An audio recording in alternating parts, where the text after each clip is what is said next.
प्रदेश में करीब 1.25 लाख से ज्यादा शिक्षक ऐसे हैं जो पिछले 4 सालों से तबादलों का इंतजार कर रहे हैं। तबादलों को लेकर दर्जनों बार धरने प्रदर्शन हुए, लाठियां खाई, ज्ञापन सौंपे, दिल्ली आला कमान तक का रुख किया, लेकिन इन शिक्षकों को अभी तक भी तबादलों की सौगात नहीं मिली है। तबादलों के लिए लंबे समय से संघर्ष कर रहे हरपाल दादरवाल मेरे साथ मौजूद हैं, इनसे ही जानना चाहेंगे। हरपाल जी, लंबा समय हो गया है थर्ड ग्रेड शिक्षकों को तबादलों की राहत मिले। दर्जनों बार आपने आंदोलन भी किए, कई बार लाठियां भी खाई, लेकिन आज तक भी ये तबादलों की मांग पूरी नहीं हुई है। नमस्कार। सबसे पहले तो मैं राजस्थान चौक हार्दिक अभिनंदन स्वागत करता हूं कि लगातार शिक्षकों की मांगों पर ये इस अपने प्लेटफॉर्म पर वाजी मांगों को उठाते रहते हैं, सरकार तक हमारी बात पहुंचाते रहते हैं, इसलिए उनका धन्यवाद। सर, 4 साल ही नहीं, गहलोत साहब का कार्यकाल समाप्ति की ओर है, 15वीं साल है, एक बार भी तबादला नहीं हुआ।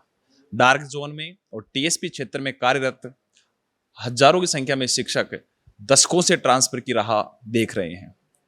तो ये लगातार हम आंदोलन करते आ रहे हैं और ये पानी नाक से ऊपर जा चुका है। अब आर पार की लड़ाई, अब याचना नहीं, रण होगा और जो होगा जो देखा जाएगा। बात करेंगे, पिछले 4 सालों से आंदोलन बहुत हुए हैं तबादलों की मांग को लेकर। शहीद स्मारक पर कई बार आपने आंदोलन किया है, आमरण अनशन तक भी बैठे हैं। आपके आंदोलनों के बारे में जानना चाहेंगे कि इन आंदोलनों का क्या असर सरकार पर पड़ता हुआ नजर आया? जी, पहले मैं राजस्थान में बेरोजगार संघ में बेरोजगार साथियों के साथ जुड़ा हुआ था और बेरोजगारों के लिए लड़ाई लड़ते लड़ते मैं 2016 की थर्ड ग्रेड भर्ती के अंदर और फिर 2018 के अंदर मैं सेकंड ग्रेड वरिष्ठ अध्यापक के रूप में हेडमास्टर पोस्ट पे कार्यरत हूँ। हमने 2021 के अंदर ट्रांसफर तबादलों को लेकर जब शिक्षा मंत्री गोविंद सिंह डोटासरा जी थे, उन्होंने केवल अपने लक्ष्मणगढ़ में ट्रांसफर किए। उन्होंने ये जो गैर संवैधानिक काम किया उसके खिलाफ हमने जनवरी के अंदर आंदोलन किया शहीद स्मारक पर। 2 दिन का हमारा आंदोलन था। उन्होंने मैं आश्वासन देकर आंदोलन से हमें उठाया और कहा कि हम अगर 30 जनवरी के बाद हम ट्रांसफर कर देंगे। ट्रांसफर नहीं किए। उसके बाद में मैंने 7 फरवरी 2021 से 8 दिन का आमरण अनशन किया और शहीद स्मारक पर 8 दिन के आमरण अनशन के बाद में डोटासरा जी और जो वर्तमान में प्रदेश अध्यक्ष सतीश जी पूनिया काफ़ी की मध्यस्थता के बाद में मैंने वो आमरण अनशन समाप्त किया। उसके बाद में लगातार हमने कई प्रकार के पुतला दहन, कई यात्राएं निकाली, परिणाम भी आए। वरिष्ठ अध्यापकों के ट्रांसफर हजारों की संख्या में हुए और फिर हमने अगस्त क्रांति की 2021 के अंदर ही, और उसका परिणाम ये रहा कि 10 दिन के भीतर भीतर 85,000 शिक्षकों ने ग्रेड थर्ड के ट्रांसफर के लिए आवेदन किया। अक्टूबर में सत्याग्रह किया। ट्रांसफर होने ही वाले थे, लेकिन शिक्षा मंत्री खुद का ट्रांसफर हो गया। नए शिक्षा मंत्री आए, उनसे आस और उम्मीद थी। उन्होंने आप ही के चैनल के माध्यम से ये कहा था उस समय कि मैं 1 महीने में पॉलिसी बना के दे दूंगा, लेकिन 1 महीने का वो जुमला 1 साल से अधिक समय हो गया। लास्ट में अंतिम रूप से हमें ये लड़ाई लड़नी पड़ी। पिछले साल भी हमने मई में आंदोलन किए, सितंबर में किए, अक्टूबर में किए, फिर दीपावली के आसपास किए, लगातार कर ही रहे। दिसंबर के अंदर हमने 11 दिसंबर को एक संयुक्त शिक्षक मोर्चा बनाया किसान मोर्चा की तर्ज पे, और राजस्थान की 27 जिलों में मैंने आमंत्रण यात्रा निकाली। लगभग 37,000 कार्ड हमने ट्रांसफर के लिए शिक्षक और उनके परिवारों को दिए। जयपुर के अंदर 25 दिसंबर से हमारी धरना प्रस्तावित था, लेकिन सरकार और कुछ हमारे तथाकथित शिक्षक संगठन जो सरकार से मिले हुए हैं, उन्होंने मिलकर हमारी परमिशन कैंसिल करवाई। कुलदीप रांका की मध्यस्थता से शिक्षा मंत्री से हमारी मुलाकात हुई।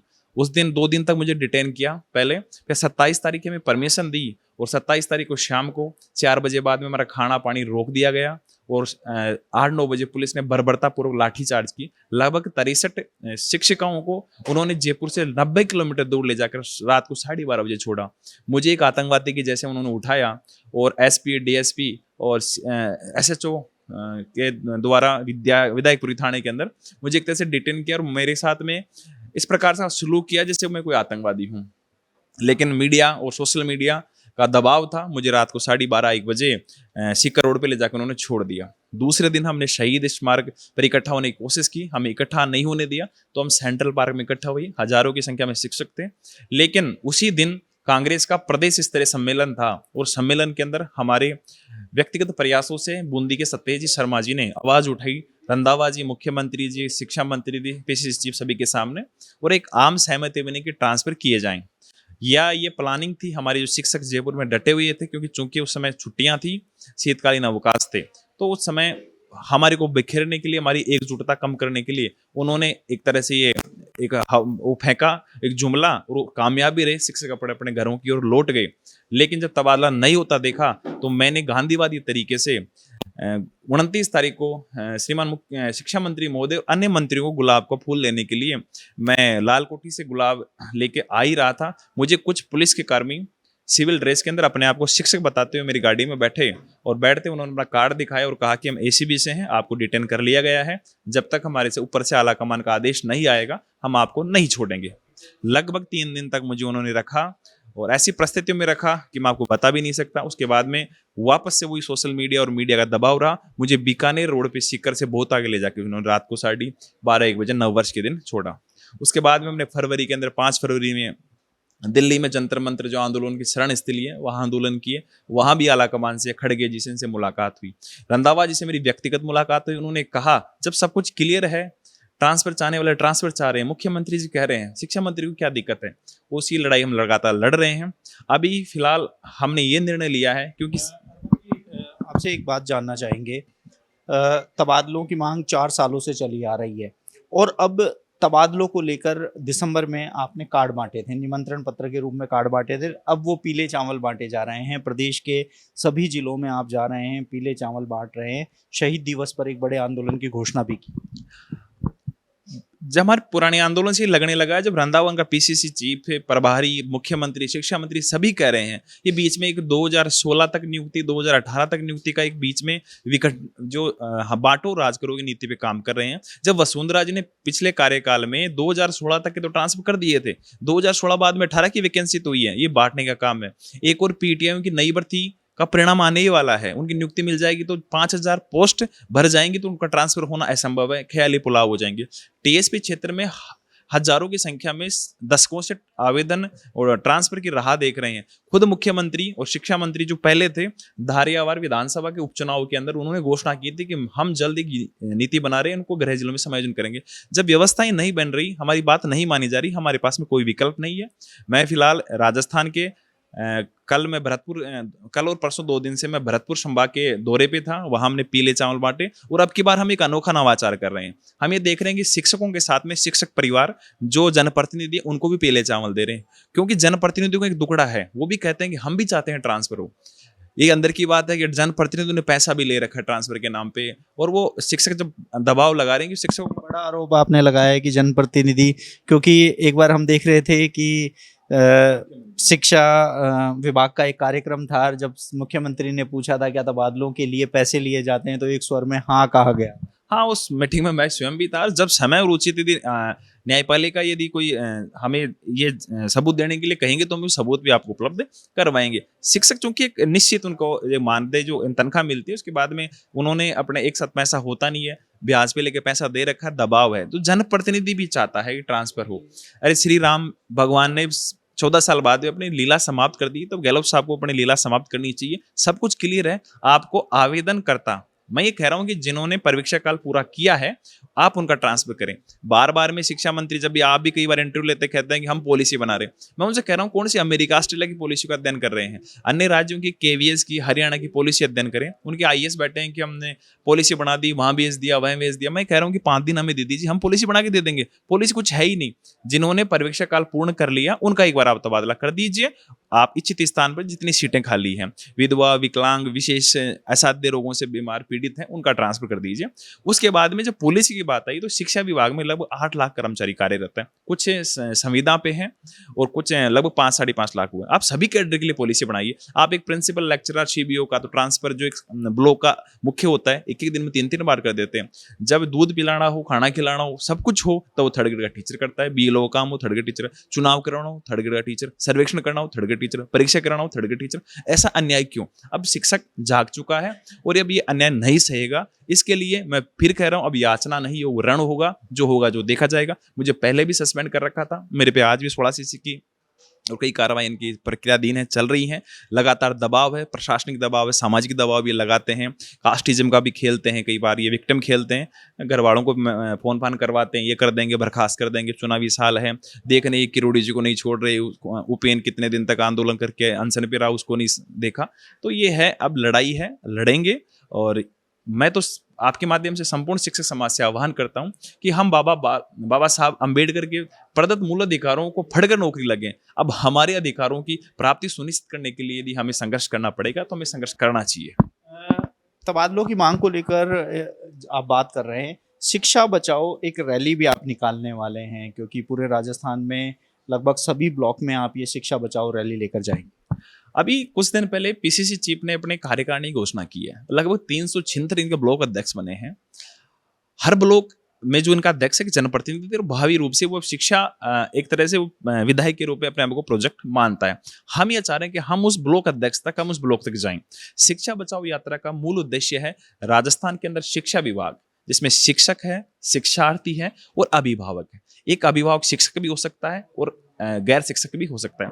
उन सभी की मांगे हैं। आज हमने एक सर्वे करवाया, आपको खुद को अचंभा होगा कि 90% शिक्षक अपने बच्चों को सरकारी स्कूलों में नहीं पढ़ाते। उसका कारण है, उसको पता है कि मेरा बच्चा यदि सरकारी स्कूल में पढ़ेगा उसका भविष्य सुनहरा नहीं है, क्योंकि उसको पढ़ाने नहीं दिया जा रहा है। उसको गैर शैक्षणिक कार्यों में एक लिपिक बना के छोड़ दिया है। 7,000 में जो काम हो सकता है 70,000 की तनख्वाह लेने वाला एक शिक्षक कर रहा है। विडंबना है, दुखी है, लेकिन कर नहीं सकते। तो अब जगाना है और ये 14 अप्रैल से हम शिक्षा बचाओ यात्रा का आगाज करेंगे। उसी दिन 14 अप्रैल को हमारा बिड़ला ऑडिटोरियम में या किसी अन्य जगह हम प्रस्तावित एक शिक्षक, शिक्षार्थी, अभिभावक महापंचायत का आयोजन कर रहे हैं। उस दिन हम कोर कमेटियां बनाएंगे, निर्णय लेंगे। उस दिन भारत के शिक्षाविद, कोई बड़े शिक्षाविद हो सकता है, उसमें दिल्ली के मुख्यमंत्री केजरीवाल जी हो सकते हैं, हो सकता है उसके अंदर यदि मनीष जी जेल से छूट जाए वो भी हो सकता है। अन्य और भी पॉलिटिकल जो शिक्षा के रूप में काम करना चाह रहे हैं, चाहे दक्षिणी भारत के कोई मुख्यमंत्री हो या कोई शिक्षा मंत्री हो, और यदि वर्तमान शिक्षा मंत्री भी अच्छी नीतियों पे काम करेंगे या भाजपा के जो दोबारा ये सरकार में आना चाह रही है उनका भी कोई एजेंडा हो, उनको बुलाएंगे, सभी को बुलाएंगे, महापंचायत करेंगे कि वास्तव में, क्योंकि शिक्षा ही नींव है। हेल्थ सबका, एजुकेशन सही होगा तो हेल्थ भी सही होगा, हेल्थ सही होगा तो हमारा जो इकोनॉमी है उसकी ओर भी आराम से हम आगे बढ़ पाएंगे। इसको लेकर हरपाल जी, एक मेरा अंतिम सवाल, थोड़ा वक्त की भी कमी है, मेरा एक अंतिम सवाल, पिछले 1-1.5 साल से आप पूरी तरीके से शिक्षकों में सक्रिय हैं, समाज के कार्यों में भी सक्रिय हैं। लगातार ये बात भी उठ रही है कि आप चुनाव लड़ेंगे, विधायक की सीट पर बैठेंगे। आप भी कई बार मैंने देखा है कि सामूहिक कार्यक्रमों में कहा है कि मेरा उद्देश्य और मेरा लक्ष्य पहले से निर्धारित है, जिसे मैं पूरा करूंगा। देखो, साध्य राजनीति है आंदोलनों का, चाहे जेपी आंदोलन हो, चाहे भारतीय स्वतंत्रता आंदोलन हो। मैं तो ये कह रहा हूं कि यदि उस समय वरिष्ठ अध्यापकों को ट्रांसफर कर देते तो मुझे यहाँ संगठन बनाने की, संगठन में ये आंदोलन करने की जरूरत नहीं पड़ती। आप यदि ग्रेड 3 के आवेदन लिए हुए हैं, आवेदन को ट्रांसफर देते तो मुझे जरूरत नहीं पड़ती। अब क्योंकि लोगों का विश्वास बना है, अब हमारा ये मांग पत्र एक मांग से लगभग 16 मांगों तक चला गया। हमने गैर शिक्षकों को, प्राइवेट शिक्षण संस्थानों को, निजी शिक्षण संस्थानों के साथ जो अल्प मानदेय है उनको भी जोड़ा है, और ये 8 लाख तक है। 8 पंजे 40 लाख हमारे पास वोट हैं, और हम एक व्यक्ति 2-3 वोटों को तो ट्रांसफर करने की व्यवस्था रखता है। अब की बार जो चुनाव परिणाम आया 1,53,000 का इनका वोट डिफरेंस है, और यदि आवश्यकता पड़ी तो सड़क से संसद तक की लड़ाई लड़नी पड़ी तो हम लड़ेंगे। विधायिका में बैठकर यदि कानूनों को शिक्षा, शिक्षक, शिक्षार्थी के लिए यदि विधायिका में बैठकर कानून क्रियान्वयन में मेरी भागीदारी हो सकती है तो उसके लिए मैं कभी पीछे नहीं हटूंगा। और यदि वर्तमान पीसीसी चीफ डोटासरा जी, शिक्षा मंत्री जी गहलोत जी यदि हमारी मांगों को नहीं सुनते, शिक्षा बचाओ यात्रा जो राजस्थान के संपूर्ण राजस्थान में जाकर 7 सितंबर को जयपुर में शिक्षक, शिक्षार्थी, अभिभावक महाकुंभ होने के बाद में मेरी बात नहीं सुनी जाती तो इन तीनों के सामने किसी एक सीट में चुनाव लड़ूंगा। तो हमारे साथ हरपाल दादरवाल जी थे। तबादलों की ये मांग 4 सालों से चली आ रही है। प्रदेश के करीब 1.25 लाख से ज़्यादा तृतीय श्रेणी शिक्षक अपने आप को ठगा सा महसूस कर रहे हैं, क्योंकि शिक्षा विभाग में हर तबके का तबादला हुआ है, लेकिन जो 3rd ग्रेड टीचर्स हैं वो इन तबादलों से विमुख रहे हैं। तो वहीं हरपाल दादरवाल, जिन्होंने तबादलों की मांगों को लेकर समय समय पर कई धरने और प्रदर्शन किए, कार्ड बांटे, अब पीले चावल बांट रहे हैं, तो वहीं आने वाले समय में पूरे राजस्थान में शिक्षा बचाओ यात्रा भी निकाली जाएगी। आप देख रहे हैं एजुकेशन चौक और मैं हूं ललित वर्मा।